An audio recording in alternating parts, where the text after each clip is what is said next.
যদি ব্রহ্ম মুহূর্ত সূর্যোদয় ভিত্তিক হয়, তাহলে 3:40 উঠতে কেন বলা হয়?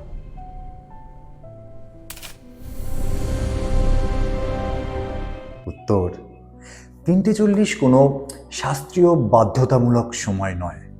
এটা সিম্বলিক ডিসিপ্লিন টাইম। কারণ রিজন 1, সাইকোলজিক্যাল ট্রিগার। 3:40 শুনলেই ব্রেন ভাবে এটা স্পেশাল সময়, এটা আইডেন্টিটি শিফট তৈরি করে।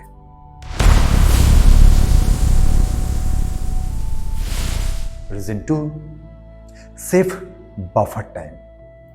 ভারতের বেশিরভাগ জায়গায় সূর্য ওঠে ওই 5:30 থেকে 6:30 মধ্যে।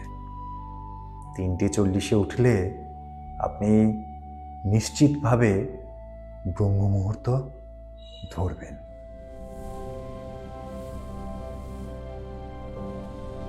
Reason 3, discipline training. ঋষিরা বলতেন, যে ব্যক্তি ঘুমকে জিততে পারে সে জীবনকেও জিততে পারে।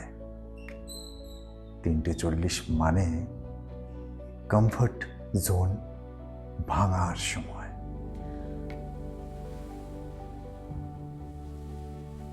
বাস্তব সত্য, সবাইকে 3:40 উঠতেই হবে এটা ঠিক ধারণা নয়।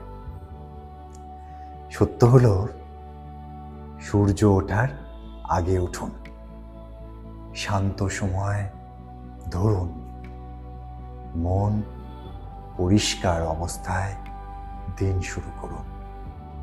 3:40 শুধুমাত্র একটা এক্সাম্পল,